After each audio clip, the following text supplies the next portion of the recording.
기도하겠습니다. 하나님 아버지, 또 한 주를 살아가고 오늘 안식한 우리 성도들을 축복합니다.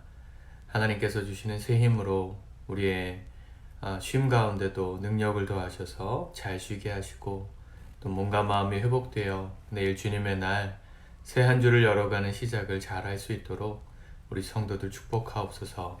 예수님의 이름으로 기도드립니다. 아멘. 우리 찬송가 370장 찬양하시겠습니다.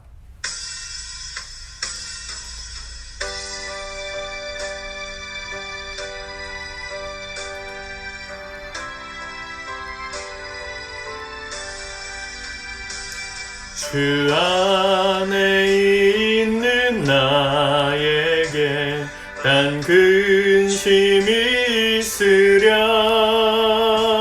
십자가 밑에 나가 내 짐을 풀었네. 주님을 찬송하면서 할렐루야 할렐루야. 내 앞길 멀고 험해도 나 주님만 따라가리. 그 두려움이 변하여 내 기도 되었고 전날의 한숨 변하여 내 노래 되었네. 주님을 찬송하면서 할렐루야 할렐루야.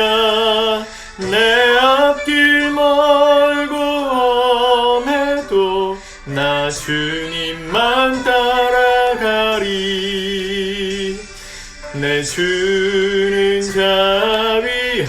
자비하셔서 늘 함께 계시고 내 궁핍함을 아시고 늘 채워주시네.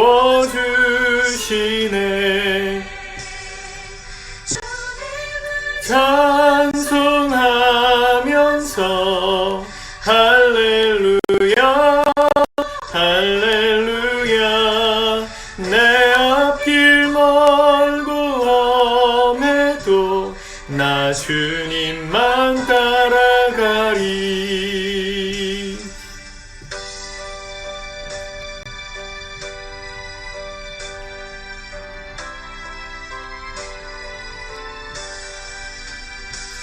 내 주와 맺은 언약은 영불변하시니 그 날아가기까지는 늘 보호하시네. 주님을 찬송하면서 할렐루야 할렐루야. 내 앞길 멀고 험해도 나 주님만 따라가리. 아멘. 하나님 말씀, 오늘 여호수아 15장의 말씀을 같이 보도록 하겠습니다. 여호수아 15장 1절에서 마지막 절까지 말씀 같이 읽겠습니다. 시작. 또 유다 자손의 지파가 그들의 가족대로 제비 뽑은 땅의 남쪽으로는 에돔 경계에 이르고 또 남쪽 끝은 신광야까지라. 또 그들의 남쪽 경계는 염해의 끝 곧 남향한 해만에서부터 아그라빔 비탈 남쪽으로 지나 신에 이르고 가데스 바네아 남쪽으로 올라가서 헤스론을 지나며 아달로 올라가서 돌이켜 갈가에 이르고 거기서 아스몬에 이르러 애굽 시내로 나아가 바다에 이르러 경계의 끝이 되나니 이것이 너희 남쪽 경계가 되리라.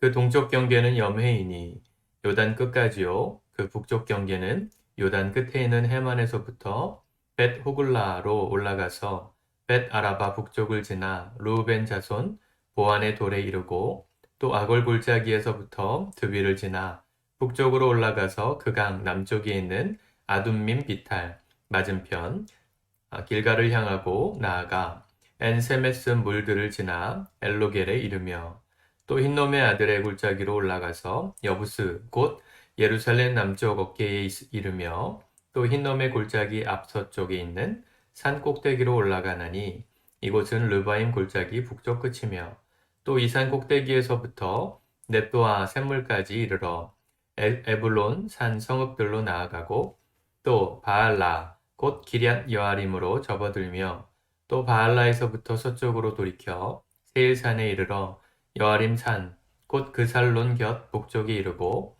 또 벳세메스로 내려가서 딥나를 지나고 또 에글론 비탈 북쪽으로 나아가 시클론에 접어들어 바알라 산을 지나고 얌느엘에 이르라니 그 끝은 바다며 서쪽 경계는 대해와 그 해안이니 유다 자손이 그들의 가족대로 받은 사방 경계가 이러하니라.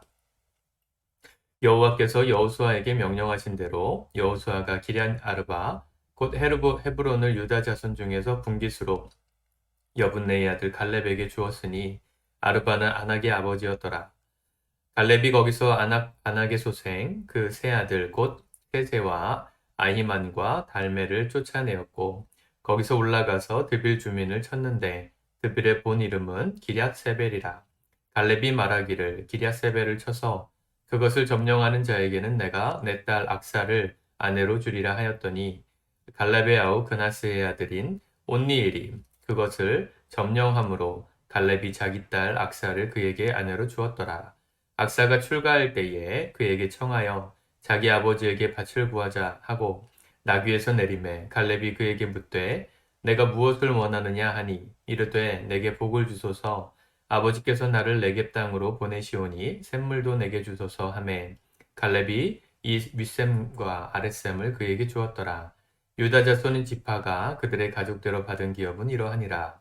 유다 자손의 지파의 남쪽 끝 에돔 경계에 접근한 성읍들은 갑수엘과 에델과 야굴과 기나와 디모나와 아다다와 게데스와 하솔과 인난과 십과 델렘과 부알롯과 하솔 하닷다와 그리옷 헤스론 곧 하솔과 아맛과 아맘과 세마와 몰라다와 하살갓다와 헤스몬과 벳벨렉과 하살수알과 브에셀바와 비스요다와 바알라와 이임과 에셈과 에돌랏과 그실과 홀마와 시글락과 맛만나와 산산나와 르바옷과 실힘과 아인과 림몬이니 모두 29성읍과 그 마을들이었으며 평지에는 에스다올과 소라와 아스나와 사노아와 엔간님과 다부아와 에남과 야르뭇과 아둘론과 소고와 아세가와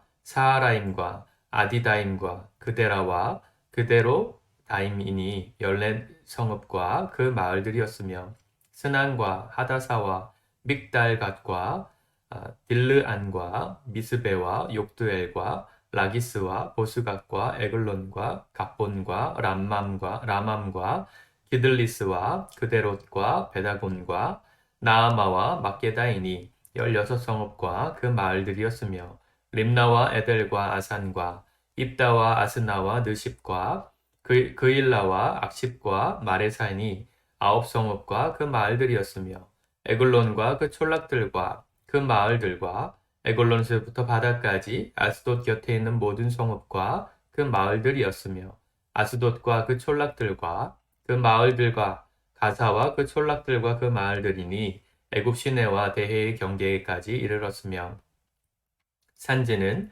사밀과 얏들과 소고와 단나와 기럇산나 곧 드빌과 아납과 에스드모와 아님과 고센과 홀론과 길로이니 11성읍과 그 마을들이었으며 아랍과 두마와 에산과 야님과 벳다부아와 아베가와 훔다와 기럇 아르바 곧 헤브론과 시올이니 9성읍과 그 마을들이었으며 마온과 갈멜과 십과 유다와 이스라엘과 욕두암과 사노아와 가인과 기부아와 딥나니 열 성읍과 그 마을들이었으며 할룰과 벳술과 그돌과 마하랏과 벳아논과 엘드고닌이 여섯 성읍과 그 마을들이었으며 기럇바알 곧 기럇 여아림과 립바임이 두 성읍과 그 마을들이었으며 광야에는 벳아라바와 밑딘과 스가가와 닙산과 소금 성읍과 엔게딘이 여섯 성읍과 그 마을들이었더라.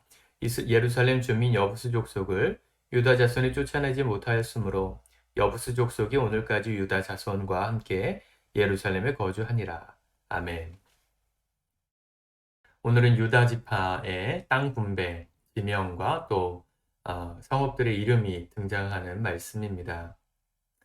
하나님께서 약속하신 복을 자손 대대로 누리는 것, 그게 하나님의 뜻입니다. 하나님 가정을 세우신 이유는 그 가정을 통해서 우리 아버님 또 어머님 세대에 믿었던 그 하나님의 신앙을 우리 후손들도 이어가기를 원하셨기 때문에 이 가정을 하나님 직접 설계하셨죠. 남자와 여자가 그 부모를 떠나서 한 몸을 이루고 번성하고 생육하는 것. 그게 바로 이 가정을 세우신 하나님의 의미이고 뜻이었습니다. 사실은 이 말씀, 땅 분배에 관한 말씀이 시작되던 말씀부터 보면 11장에서부터 보면 여호수아의 나이가 많았다 뭐 이런 얘기를 하지 않습니까? 그런데 아직도 점령하지 못한 땅이 많았다. 이 참 재밌는 게 아직 점령하지 못한 땅들이 있었는데도 하나님께서는 이스라엘 백성들에게 땅을 분배하셨다는 것이죠. 왜냐하면 여호수아가 죽고 나서 만약에 땅을 분배하는 일을 시행했다면 아마도 분란이 많았을 겁니다.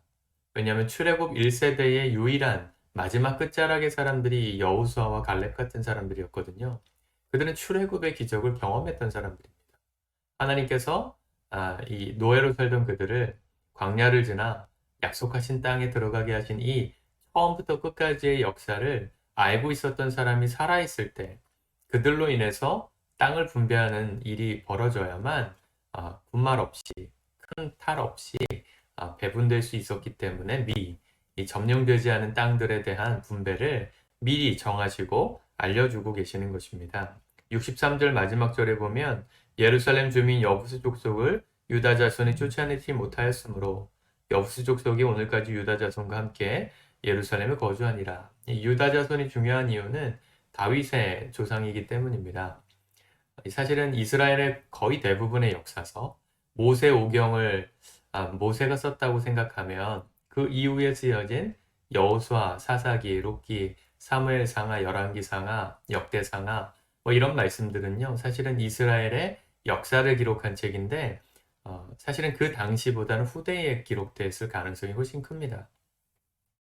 사무엘상하 말씀에서 다윗이 등장하잖아요. 이 다윗의 이야기가 사실은 당대에 쓰여지지는 않았을 겁니다.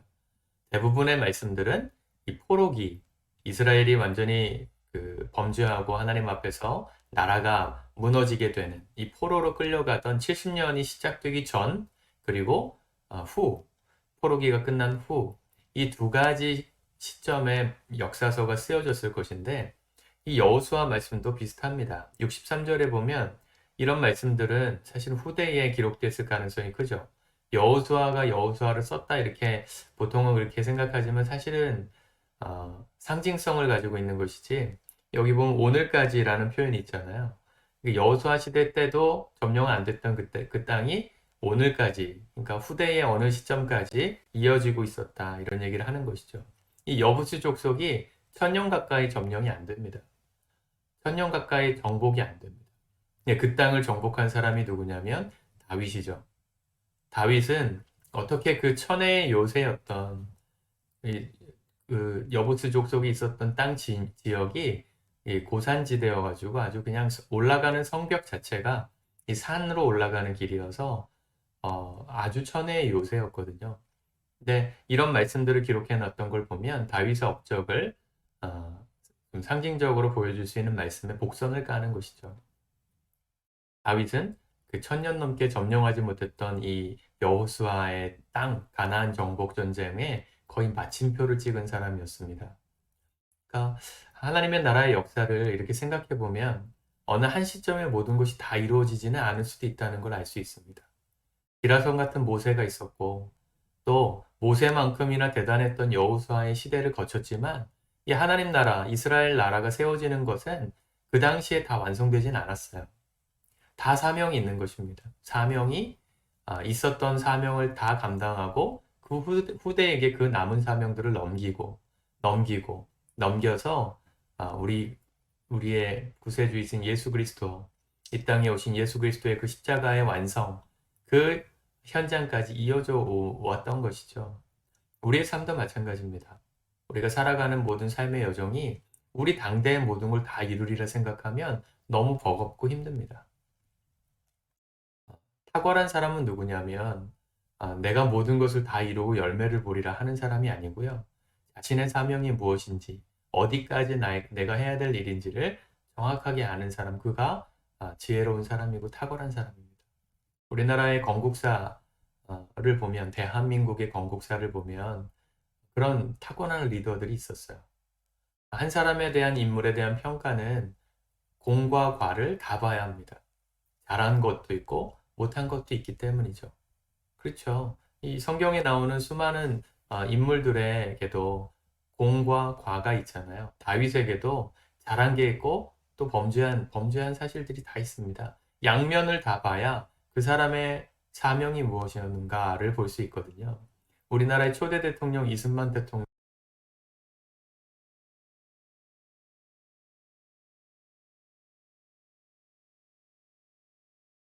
전화가 와서 좀 끊어졌는데 어디까지 녹화가 되는지 잘 모르겠지만 우리나라 초대 대통령 이승만 대통령에 대한 평가를 두고도 많은 사람들이 논란이 많습니다. 잘못한 것도 있고 잘한 것도 있기 때문에. 근데 그의 사명이 무엇이었는가를 그는 정확하게 알았어요. 이승만 대통령은 나라가 식민지로 망하고 다시금 그 나라의 국권을 회복하는 과정 속에서 자신의 역할이 무엇인지를 정확하게 알았던 사람입니다. 미래에 하나님께서 축복하실 이 대한민국을 위해서 자신이 기독교적인 초석을 놓는 사람이라는 걸 분명히 알았어요. 그래서 우리나라의 모든 정치, 경제, 사회, 군사, 외교, 안보 자신의 당대에는 사실은 별 볼 일 없었습니다. 그런데 그가 정말 아름다운 지금 우리가 살고 있는 이런 대한민국의 원형을 놓을 수 있는 기초를 놓았던 사람이죠. 토지개혁을 감행해서 모든 사람들의 신분제로부터 해방되어서 이 자유민주주의 안에서 열심히 일하면 먹고 살 수 있는 구조를 만들어줬고요. 또 교육혁명도 우리나라에서 태어난 사람이라면 남녀 상관없이 초등학교까지는 적어도 의무적으로 교육을 받아야 하는 글을 읽을 수 있는 사람들로 만들었습니다. 이승만 대통령이 대통령 될 때 우리나라의 문맹률이 88%였습니다. 읽고 쓸 수 있는 사람이 10% 조금 넘었다는 겁니다. 다 까막눈이었는데 이승만 대통령이 하야했을 당시에 거의 한 12년 뒤에 우리나라의 문맹률이 12% 정도로 떨어집니다. 읽고 쓸 수 있는 사람들이 80%, 90%까지 늘어나요. 이승만 대통령이 단순히 우리나라 교육을 시켜야지 했던 그 목적은 뭐였냐면 우리나라 백성들에게 성경을 읽도록 하고 싶었기 때문입니다. 성경을 읽어야 진리를 알고 이 땅의 백성들이 개화돼서 열심히 하나님의 뜻대로 살아가는 사람들이 되어야 이 땅이 잘 될 수 있다는 걸 이분은 기도하시면서 깨달았어요. 그러려면 글자를 알아야 되잖아요. 그래서 교육혁명을 시작하셨던 것이죠. 그렇게 교육혁명을 통해서 공부하고 글을 읽을 수 있는 사람들을 길러낸 후에 그리고 나서 누가 대통령이 됐습니까? 박정희 대통령이 돼서 그렇게 읽고 쓸 줄 아는 조금이라도 지식이 채워진 사람들로 나라의 경제를 이끌어가는 주역들로 부릴 수 있는 기반을 만들어준 사람 이승만 대통령. 그렇게 사람을 세우고 그 사람들을 이용해서 나라의 경제 발전을 이뤘던 사람 박정희 대통령. 뭐 이렇게 이어져 온 것이죠. 아까도 말씀드렸지만 한 사람의 인생을 평가하는 건 공과 과가 다 있습니다. 잘한 것도 있고 못한 것도 있는데 한쪽에 치우쳐서 말하는 건 정말 틀린 거예요. 성경도 성경에서 말하는 인물들의 어떤 사명도 잘한 게 있고 못한 게 있는 거, 그리고 그 당대에 어디까지 했어야 되는가에 대한 자기의 사명을 분명히 알고 걸어왔던 사람들로 인해서 우리가 오늘 살고 있는 이 시대가 주어진 것이죠. 여러분, 우리가 오늘 하루를 잘 살아가고 최선을 다해서 우리 호흡 있는 동안에 살아야 되는 이유는 뭐냐면 무언가 완성하기 위해서가 아니고요. 내게 주어진 사명대로 잘 살아야. 그래야 우리 후손들이 그 다음 스텝에서 더 아름다운 모습으로 살아갈 수 있기 때문인 것입니다. 여러분, 오늘 잘 쉬기도 하시면서 내게 주신 사명이 무엇일까? 나는 평생 무엇을 위해서 살아가야 할 것인가? 내 남은 인생 어떤 기반을 다지고 어떤 열매를 위해서 내가 어떻게 심으며 살아가야 할 것인가를 고민하시기를 축복합니다. 그러면 답이 나옵니다. 내게 주어진 일상이 무료하지 않습니다. 대부분의 사람들이 이렇게 직장 생활을 하든 집에서 육아를 하든 뭘 하든 쉬든 뭘 하더라도 왜 허무하다고 자꾸 느껴지냐면 목표가 없기 때문이고 사명이 없기 때문이에요. 내가 왜 이 일을 해야 되는가? 내가 왜 이 직장을 다녀야 하고 내가 왜 집안에서 이렇게 빨래하고 집안일을 해야 되고 목적이 없으면요. 그 일 자체의 의미를 못 찾으면 하기 싫어지는 겁니다. 내게 오늘 허락하신 삶의 자리의 의미를 찾아가십시오. 의미가 없지 않습니다. 하나님이 실수하지 않으십니다. 하나님이 관심이 없으셔서 지금 우리를 방치해 놓으신 것이 아니라면 내게 주어진 삶의 자리가 분명히 의미가 있는 사명이 있는 자리라는 것을 발견하셔야 합니다. 그냥 발견할 수 없어요. 기도하고 말씀 가운데 찾아가는 것입니다. 우리 그 정도의 수고는 하셔야 합니다. 머리를 그 정도는 쓰셔야 합니다. 제가 책을 읽자고 말씀을 드리는 것도 책 열심히 읽으셔야 그 사명을 생각하며 고민할 수 있는 생각이 돌아가요. 사랑하는 성도 여러분, 오늘 열심히 쉬기도 하시고 또 책도 읽으시고 성경도 읽으시면서 오늘 내가 살아가야 될 사명의 자리, 그것을 위해서 성실하게 걸어갔으면 좋겠습니다. 기도합시다. 하나님, 내게 주어진 삶의 시간 동안 우리에게 맡겨주신 사명이 무엇인지 분명히 알고 걸어가는 인생 되기 원합니다. 남들이 알려주고 남들을 바라보며 비교하며 걸어가는 인생이 아니라 오직 나만을 향하신, 우리 한 사람 한 사람을 향하신 그 하나님의 뜻을 묵상하고 말씀을 통해 찾아가며 내가 그 사명을 온전히 감당하는 성실한 삶으로 하나님 준비되어져 갈 수 있도록 우리의 하루하루를 사용하여 주시옵소서. 예수님의 이름으로 기도드립니다. 아멘.